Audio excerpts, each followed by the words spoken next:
Today, we're delving into the thrilling world of Formula One racing to investigate the latest buzz surrounding Red Bull's DRS system on their car. DRS is short for Drag Reduction System. It's a hot topic in the racing world at the moment, and we have all the details for you. So buckle up, racing fans, because the Formula One world is in a frenzy over Red Bull's latest innovation that's turning the competition on its head.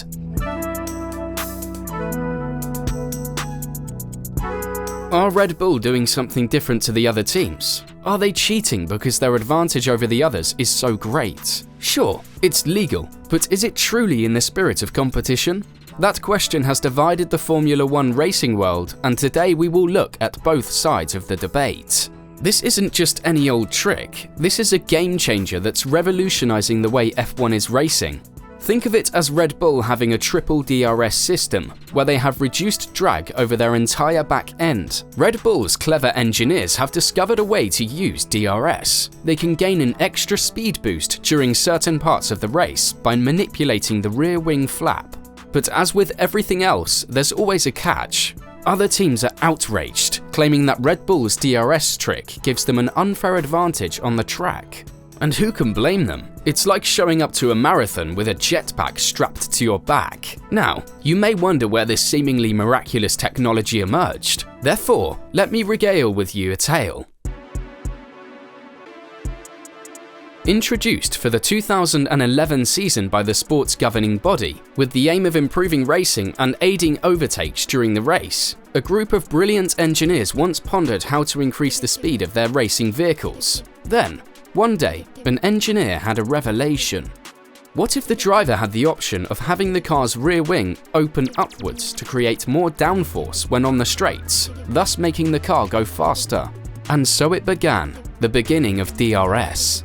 There are laws and regulations in place for DRS to ensure fair play. Drivers are only allowed to use it when within a second of the drivers in front and in specific DRS zones placed at points on the track.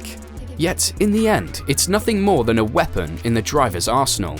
As we all know by now, the drag reduction system, DRS, is used in Formula One to assist drivers in overtaking by reducing drag, which increases the car's speed. When the DRS is engaged, the car's aerodynamic drag is reduced, allowing it to travel faster. Max Verstappen overtook Hamilton in the Saudi Arabian Grand Prix with a speed differential of up to 34 km/h, nearly twice what we would expect. This speed raised whether Red Bull uses a devious method to achieve this effect. Lewis Hamilton said he had never seen a car as fast as the Red Bull RB19 after the Saudi Arabian Grand Prix. The performance of Red Bull's triple DRS feature in Saudi Arabia demonstrated the team's technical prowess and ability to innovate within the limits of the regulations. Seeing how their rivals responded to this new development as the season progresses will be amazing. But it's not just the DRS that gives this car a significant advantage. The detail of the entire package that forms the foundation of a very efficient car is crucial. The Red Bull RB19 is designed differently than other vehicles, such as Mercedes, with the flap ends curving into the end plates, reducing vortices on the trailing edge. The slot gap detail on the small outer section of the flap that does not open, and the chord length of the actual flap in that area, is also very sympathetic to that rear wing corner flow. The kicker, however, is that the Mercedes and Ferrari teams have added a slot gap separator to close off the end of that slot gap. Why? It all comes down to reducing those pesky vortices, which increases the car's efficiency even when the DRS is turned off. When that baby is open, however, that small wing section produces more downforce and drag than ever before. Not exactly what you want when racing. That's why the F1 technical regulations allow the slot gap to be opened up to 85mm, giving you an additional 15 to 18 km/h, or up to 20 km/h if you're feeling particularly saucy. It's all about striking the right balance. The reason behind Red Bull's massive advantage is straightforward, as you can see. Their vehicle was built with the DRS in mind. That's right. In the past, they would have effortlessly manufactured new floor assemblies without considering the process. The alterations made make it clear that they have been forced to improvise and reuse existing components due to the current situation. Well, Red Bull was able to construct its most current specification with the assistance of this detailed analysis, which was especially helpful in developing its aggressive beam wing design. The plan appears to be a single component that serves the purpose of a flap on the trailing edge floor. It's interesting to note that pausing this component can assist in cutting down the amount of drag. Red Bull, on the other hand, having the secondary flap on its beam wing, relies on the upper wing's airflow when the DRS is closed to keep the flow attached to the beam wing. It's like watching a high-speed magic trick in action. You won't believe your eyes when you see it. Let us now see the airflow. Consider a massive water hose sprayed from the back of the car.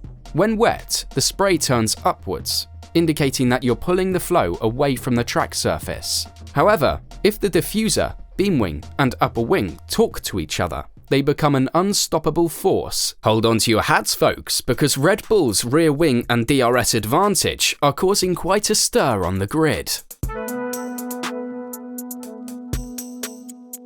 Damon Hill, the 1996 F1 World Champion, has his eyes fixed firmly on the back of those Red Bulls, expecting the rest of the grid to do the same. And with Max Verstappen and Sergio Perez behind the wheel, they're quite literally flying down the straight at speeds that will make your jaw drop. When that DRS opens up, it's like watching a rocket take off. Don't be surprised if the other teams are shaking in their boots, wondering how to keep up with these flying bulls. They were feeling confident this year thanks to the impressive speed and reliability of their RB19 car.